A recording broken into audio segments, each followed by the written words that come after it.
So how many sites do you think you've started, and how many sites do you think you've bought, roughly? Man, started. Because it's been a Probably 9-year journey so far. Like there's a lot of time in there. Yeah, I probably started around 30 or 40. Right. I probably bought around 10. hmm But most of the ones that I started were not winners. But the This ones is that were what winners, percentage? What percentage? Because this is, I speak to people that are great at starting sites, and they're like, look, like busting my balls to get to like 15% of them or 20% of them be decent.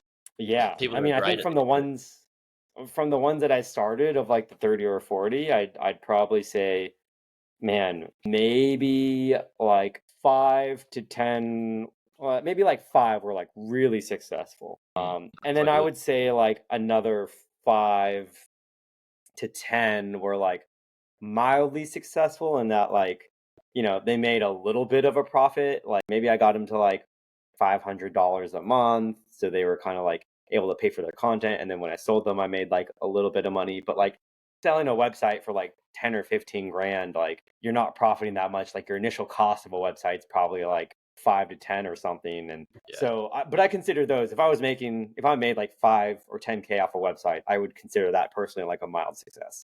Yeah. And I mean, for people listening, it also depends on how much you invest into that as well, too.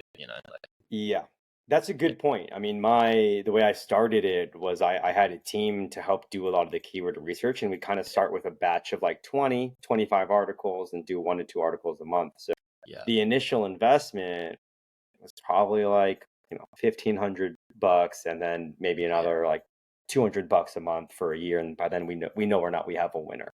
And I think there's different strategies though. I know people who have a much higher success rate. They only have 3 sites, but they really put like their persona out there and try to build a real brand. I wasn't doing that. I was building these shitty content. I'm sorry, am I allowed to cuss on here? I'm yeah. building I think why not? these shitty content sites where it's like, who the hell who's like writing this? There's no actual expertise. And it's just like faking authority, 3 different ways. I do think I did that in a pretty clever way for my tech website that did really well. Mm, Because, this is when eat kind of started to be a thing. yeah, What we would do on our review articles, we'd still have just like a random someone. We had someone from Kenya who was a writer, someone from Serbia. But on the top, we would put like this banner of like reviewed by like 9 people, mm, 27 hours, 43 different products looked at to choose these 9. So, mm, I think we did some creative things that maybe weren't totally honest, mm. to kind of A lot of fake people that. do it. Yeah, a lot of people do Yeah. it.